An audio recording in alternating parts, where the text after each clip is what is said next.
it was a bit magical for me coming from a background in entertainment where the culture is extremely hierarchical and you are expected to spend at least 5 years being a PA, like running coffees, and then coming to tech where it's like, as an intern, I could be leading a project. And that's crazy. And they actually listen to me and like my opinion and intuition, for better or worse.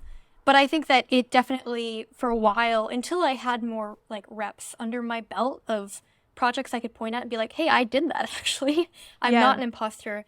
Hello, everyone, and welcome back to Seed to Harvest, a podcast hosted by me, Paige Finn Doherty. I'm the founding partner behind Genius Ventures and author of Seed to Harvest, of the same name in this podcast, which is a children's book about venture. And on this podcast, I love exploring stories, tactics, and frameworks with investors and creators and founders. So I'm excited to have my dear Twitter friend, Molly Mielke, on today. Molly is the founding partner of Moth Fund. I'll let her go a bit into her intro. But welcome, Molly. I'm excited to have you on. I'm so happy to be here. My name is Molly, and I'm the solo GP behind Moth Fund, which is a small pre-seed and seed venture fund that invests in exceptional people as early as possible across all sectors. And my background is a bit circuitous, but I explored entertainment and worked at a bunch of different tech companies and specialize in helping founders with storytelling. I love that. I feel like that's something we definitely have in common. So I found an old blog post that you had written, and you shared some of your favorite questions to ask people. And I wanted to ask you, the first one I was on that was, where were you when you had the idea for your current thing? So where were you when you had the idea for Moth Fund? It's a great question. It took a while. Like, I feel like there was a lot of different evolutions of the idea. It started as being a project that was more focused on trying to accelerate innovation by investing in people via grants. And that was something that I did as kind of like a meta extension of getting a grant myself and then finding people that were doing weird, interesting work and giving them small checks. So that was kind of the first iteration. And that was really just trying to be a source of kind of belief capital for these people as opposed to being more like actual capital fund the thing. It's more just saying like, hey, your thing's really cool. I hope you continue to do it. And I count me in and my money is behind it. And then I did that for a while I was doing consulting, and I became a Sequoia Scout through the consulting. And I realized that there was actually a lot of overlap between venture and the grant making. And oftentimes there was pretty clear paths between the two. So I think that click, which was probably what the current iteration of Moth Fund is now, that came probably at like the end of 2022. I think I was in Miami and I was doing my consulting and I was talking to a lot of different people about what I wanted to do. And I had a couple conversations with friends that were just like, I think there's a lot of overlap here. What should I do? And they were like, you should try to raise a fund. So it was kind of more of like a bunch of aha moments of like, that might be there, right? But when I was looking at venture at the time, I didn't really see a lot of people doing it in a way that like I saw an immediate path to my starting up at. So I was like, this is totally different. Like they're marketing themselves as like a B2B SaaS fund or a crypto fund, and I'm not that. So it took a while. It was like a gradual growing, but I would say that the inciting incident was probably just like a lot of friend conversations, mostly dinners.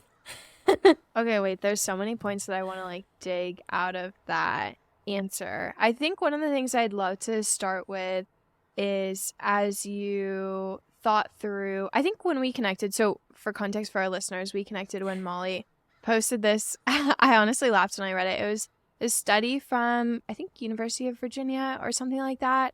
And it talked about how STEM glorifies young genius like no other, and how how scientists have this like interesting I think like the term that came to mind for me was like calcification, when you get recognition really early on, which happens quite often in tech, and then you're forced to work on great problems instead of small problems, which then became part of your thesis at Moth Fund, is which I'll have you talk about. But I think that there is something beautiful in working in like really small, constrained ideas. And I think that's a theme that's been threaded throughout your work online. So I'd love if you could talk a little bit more about the beauty of constraints, maybe. I think that how I see it is that young people in general really benefit from trying a lot of different things and actually getting just more data points on themselves and what they enjoy. And that's something that is much easier done if you are taking shots on goals that are easier to hit. If you dedicate yourself very early on to like huge problems that have basically never been solved, I think it's really hard to get the reps in that you need for your competence to grow into something that actually makes you confident in yourself and willing to take on larger challenges. And I think that's a trap that a lot of people fall into early in their careers. They're like, well, I need to be working on the most important problem, but the most important problem is unsolved probably for a reason. And so Yeah. it's probably easier actually for you to prove to yourself of what you can do on easier problems and just get a better self-understanding before you start thinking in the terms of like, do I want to dedicate myself this problem for 10 years? And that's something I just learned more from firsthand experience of trying a bunch of different things myself. Usually, though, it was like trying different roles in the context of companies and then realizing, oh, this thing that I idealized is actually not the right fit for me. But they were the same kind of like small scale problems that gave me a lot of self-knowledge. And I think any environment that a young person can be in that gives them those opportunities to get those shots on goal is like actually going to be a much faster path to them finding the thing that they want to devote themselves to longer. So it's highly productive in the long term, even if it feels like you're wasting time and spinning your wheels in the short term. That's super interesting. I feel like it also connects a little bit to, I want to touch on this later in the episode, but imposter syndrome, because you've written about how, I think we've chatted about this before. You had this great quote on criticism. I'll read it for our listeners for context, but you said, for better or worse, almost all my accomplishments have been made possible by self-hatred. It's hard to push past mediocrity without sacrificing a certain degree of safety, and that's easiest done by pulling from your card catalog of reasons why you don't deserve the luxury of comfort. But relishing in self-hatred is a slippery slope towards self-destruction, whether that be from action or inaction. A side note, your writing is gorgeous. I love it. Thank you. It's so fun to read. Yeah, I guess I'm curious, like, can you explore how imposter syndrome or that, like, paranoia of wanting to be better or the best has shown up in your work and maybe, like, your relationship with that? Yeah. I think I struggled for a really long time with just feeling like I was in environments that I had no business being in, and people were taking me seriously when they shouldn't be.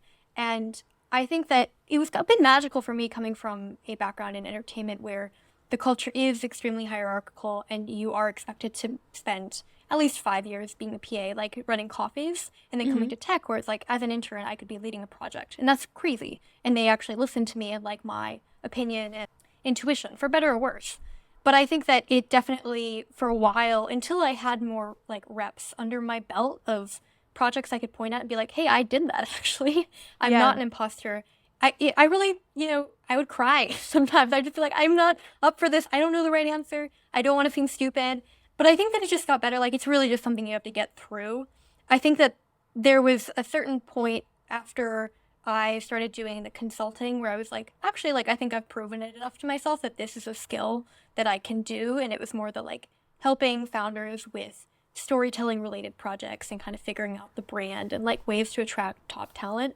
And that just, it felt like there was a lot of people I could turn to, too, that could kind of reassure me.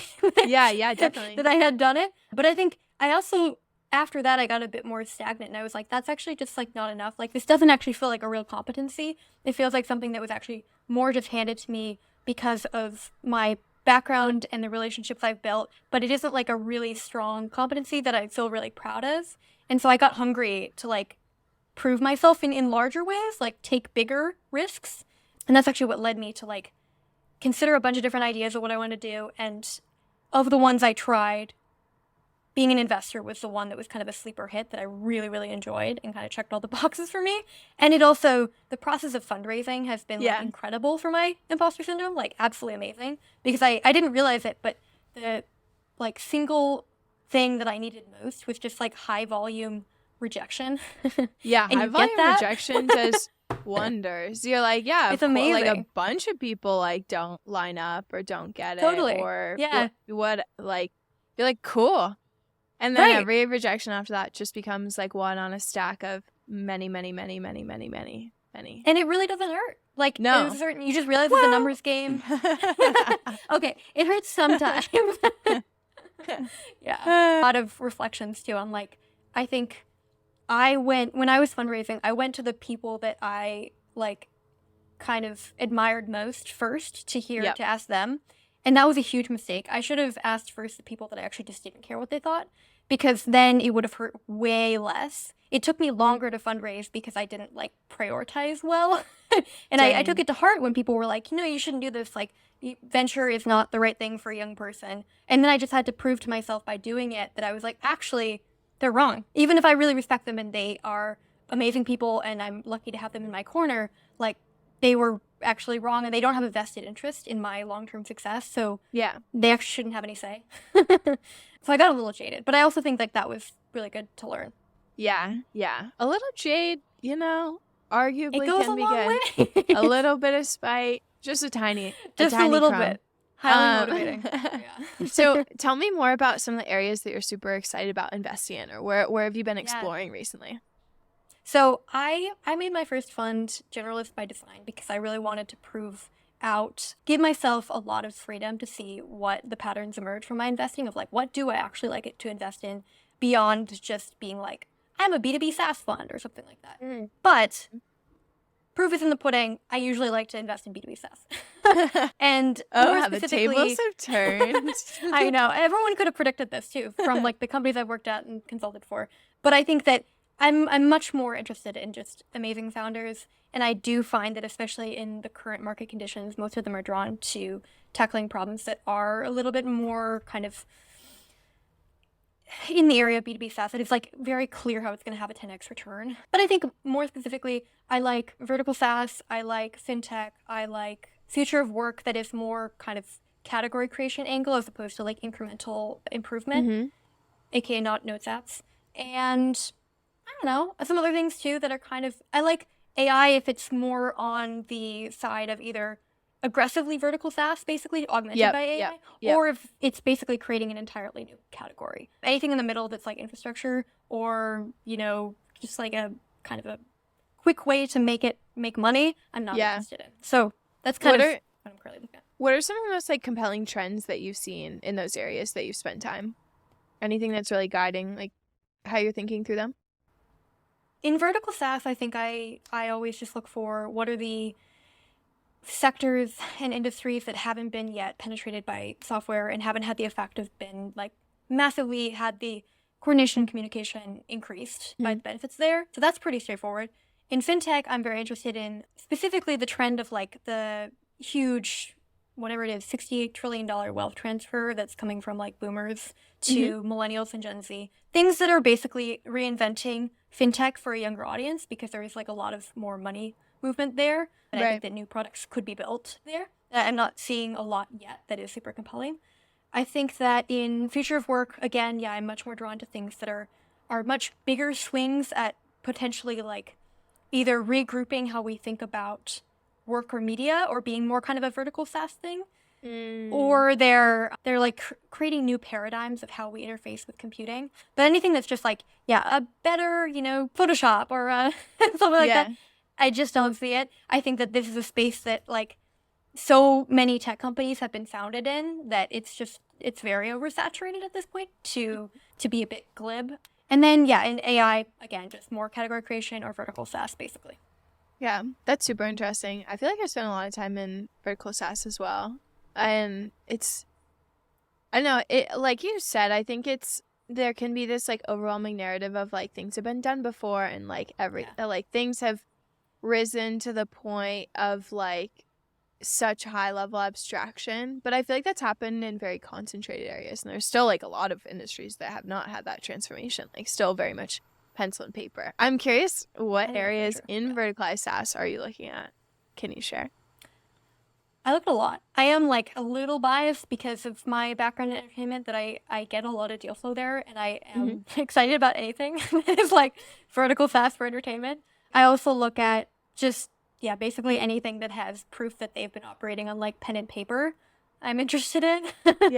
There's some that like right now, I've been quite interested in the grant making space and more the foundation and nonprofit world if there's any opportunities there because I think they are usually relying on either like very archaic enterprise software that doesn't really work or kind of hodgepodge methods at the smaller scales.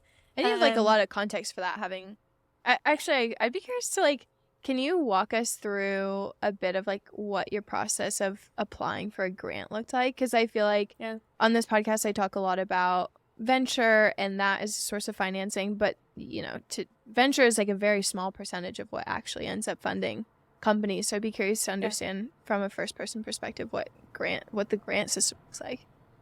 It's weird right now. I think so I got a grant from Emergent Ventures, and it was what inspired me to quit my job and go out on my own, basically. And that was amazing, and it kind of kickstarted my thinking about how we fund more innovation. And I was very lucky that was kind of Tyler Cowen is the person who picks for Emergent Ventures. I got introduced to him, and it was the beauty of Emergent Ventures is it's an incredibly short, streamlined process, and he makes a decision very quickly. Most grants are not like that. Most of them are like very long time horizons. You have to like probably know the foundation already. And what's nice about that program too is they fund all kinds of like weird stuff that's usually like new institutions or people that are exploring ideas, or they're just promising individuals that should be given more time and not just in a boring job. I think the more interesting work that's happening in grant making right now is more in like science funding and stuff like that. A lot of institutions like Schmidt Futures with FROs and all these different kind of new models, as well as like ARC Institute and Ben Reinhardt Speculative Technologies. These are just, they're trying to basically make progress faster in different interesting ways, usually within science, and oftentimes bypass the existing institutions. And I was kind of like part of that world while I was exploring grant making, but I obviously didn't decide to double down on solving any part of it because I became much more interested in like the use case of me post-college as like somebody who knew that I wanted to start something, but I didn't know what, and I needed space to figure it out. And it wasn't as much a money thing as it was a confidence thing. Like I needed somebody to say, yeah, you should do that. And for me, that was Tyler Cowen. I was very lucky in that way. But from like talking to a lot of people and knowing all my friends, I knew that the amount of money could be scaled significantly down, and it could mean probably just as much. So that was kind of like one of the inspiring events for Moth Fund to having a small grant program in addition to the venture. It's just realizing how short the gap is between a small grant and starting something that is potentially a company. And so I have a small grant program. I write like 5K checks that are no strings attached to people that are just exploring interesting work that may go on to found a company in the future, but more it's me betting on them. And I usually try to find them when they're in like high school or college. Yeah, it's super cool. I think when we first met, you were like exploring the model. Can you talk a little bit about what that model looks like in practice, or perhaps like the graduation from grants to like a full check from the fund? I would love to hear more about that. Yeah. It's a huge open question now because the fund's so new. But I think that it's something that for me feels like a long-term bet of if I find an amazing person and they are young and interesting and I see a glimmer in their eye that I want to shine a light on, I want to bring them in close, and I want to have a method and apparatus to do so. And my grant program is that. So there's no like, I don't have any graduation stories yet, but I have a group of people that are awesome, and I will bring to a retreat every year, probably indefinitely. And if they ever do start something, I would love to potentially fund it. There's no like actual contractual obligation on their side or mine, but it's more just like building the relationship and supporting them. And I think it's more just about the friendship and connections than anything else. And the grant is just like a nice byproduct. It's like an invitation to the community and kind of like glue. Yeah. I guess like to get to like the more logistics of it, what does your process look like for, you meet someone all the way up to, okay, now they have a grant. How do you think about supporting them? Yeah. I mean, I think it's like highly bespoke. It's more just oftentimes like we text a lot. We have calls, they send me updates, that kind of thing. Yeah. And I think that I'm very inspired by like early YC and the way that Jessica and Paul fostered a feeling of family. And obviously like I'm not in person with these people. They're all over the world. But I would love to support them in a way that makes them feel comfortable telling me anything, and I can just help them navigate the venture landscape if they care to do so, or even just the career landscape and like personal development as well. So it's more just kind of like, I'm here to help in any way, answer any questions, talk anytime. And I actually think that at the earliest stages is the most valuable thing you can do. It's just be a sounding board that feels safe. And I think especially since I'm not like a traditional investor in these people, it feels even safer because it's like I gave you money without anything. Like there's no obligation that you need to stick to any project or anything like that. I'm betting on you very explicitly. And that is like kind of the the thesis behind Moth Fund. It's like, I'm just trying to bet on exceptional individuals, both with grants very early and with venture dollar for amazing founders. And I usually define like my taste in people as being, they're kind of T-shaped. Usually they have like a core competency that has, instilled them with a certain confidence in themselves because they have been obsessed with something for a while and proven that they can get really good at it.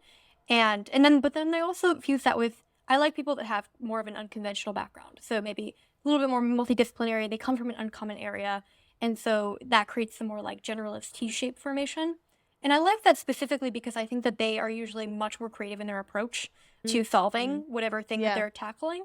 I think creativity is usually just dot connecting old ideas from disparate places in unconventional ways. And so people that very clearly have that kind of background are highly compelling to me as founders, especially when they're trying to kind of like disrupt an industry or make it radically better. And then I also have kind of like I get very in the weeds on human, like, it's kind of psychobabble, but like I think that like market founder fit is a very real thing. And if someone is trying to like create a new category or something dramatically different, they should have a bias more towards truth and just bringing this thing into existence over social cohesion versus if they're more a vertical SaaS founder. I do like people that are more social cohesion driven and they are better at building relationships and just kind of embedding themselves in an ecosystem, and they are going to be that less like, they're not going to have the same contrarian energy because that's actually just not helpful in a lot of areas where it's more relationship driven, as vertical SaaS often is. That's super interesting. I like that delineation a lot. No, I love that. Okay, I have 2 more questions for you, but do you have any questions for me before I hop into those as we're wrapping up? No, you're great. This is awesome. Okay, cool. So my next one, or I guess I'll rephrase that as like, is there anything that you're curious to ask me? Like sometimes I'll ask like the folks that I interview if you have any questions like for me. That's a good question. Well, I'm more just curious about how you are and how things are going and all that kind of stuff. But I'm actually curious, maybe like a good question. What do you wish that you had known about venture at the early stages? Like going into this, what are your reflections at a highest level? I think one of the points that you brought up earlier was really interesting in terms of like you'll get advice from people that you admire, and based on your context, it might not be the best advice. And I think this is especially interesting having invested over a handful of different trend cycles. I think when I was raising our first fund, there was more of like, oh yeah, we could invest in that space. Like, it's like, okay, like there are certain spaces that we're willing to explore and we'll make it a bigger part of the narrative. But like at the end of the day, like we'll make a handful of investments, but is that really a core aspect of our fund? And so I think there's this interesting delineation of now I'm going to be more, I would say like disciplined and like we invest in the future of play and the future of work. And we're going to have a couple investments that are just kind of weird and out there. And that's the way I like to invest. And I'm not going to, I would say like AI is an interesting one. Like you mentioned AI and like applied companies. Like I'm not going to say like our whole fund is like pivoting that way. It's definitely an area and an undercurrent that we're exploring. But I think earlier on I would have been like it was more fluid. And I think that was one of the things that I wish I had known a bit earlier on, is just to trust my gut instinct more and maybe incorporate less feedback. I would say there's definitely like incredible pieces of feedback that I got early on. I think some of the most important ones were like not benchmarking based on my age. Like I'm young, but I'm going to get older, and it's not a defensible thing to be like young by definition. And so I think trying to build an investment thesis from the ground up based on first principles, that was like really helpful.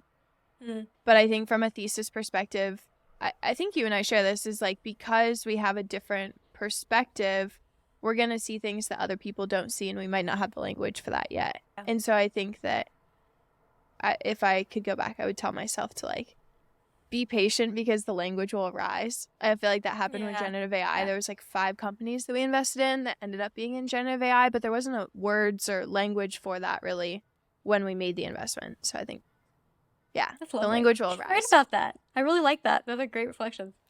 Thanks. Yeah, maybe I will. Okay, I have 2 more questions as we wrap up. What has most impacted your taste in ideas? Ooh, that's a good one. This I stole from you, by the way, if it sounds familiar.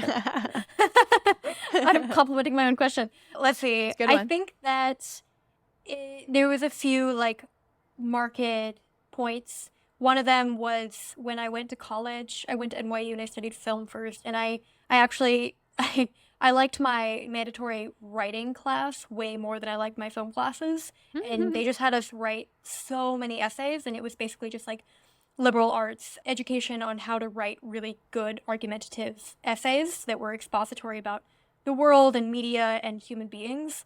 And I had an amazing teacher, and I just became obsessed with it.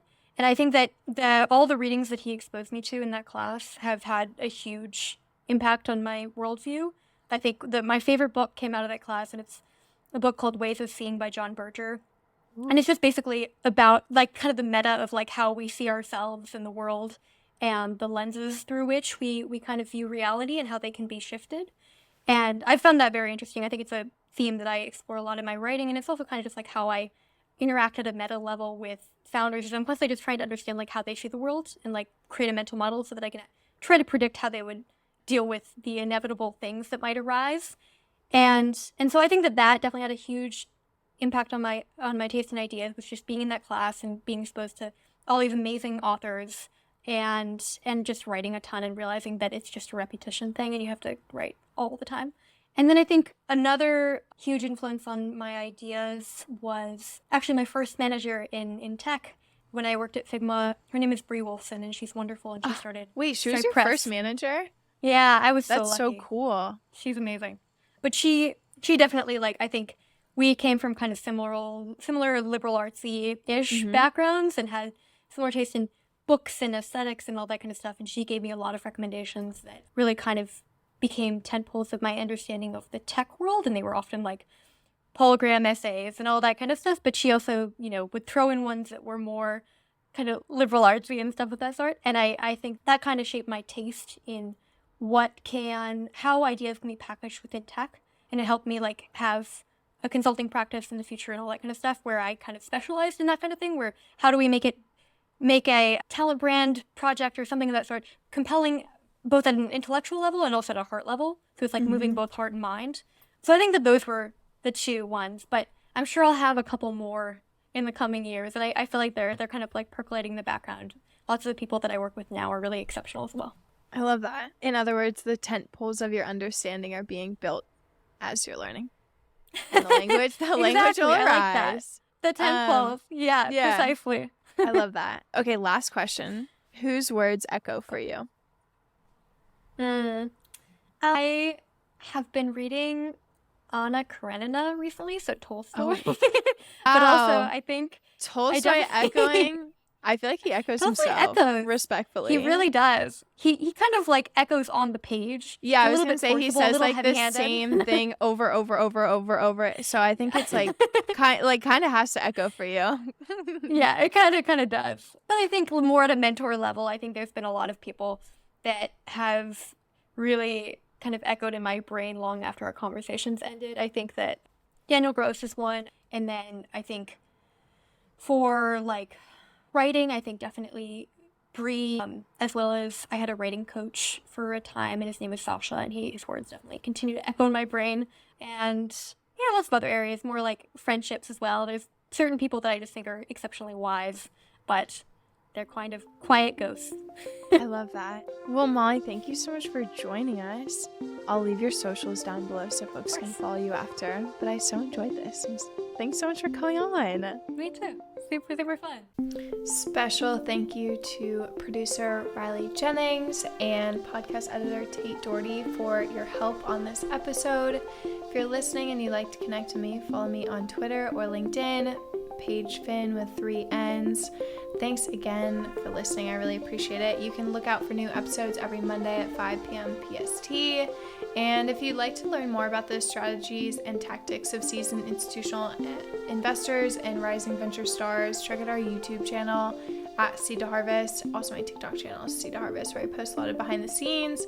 And if you like this episode, please rate and review this podcast wherever you get your podcasts, if that's on Apple or Spotify. Anyways, thank you so much for listening. I hope you have an awesome rest of your day.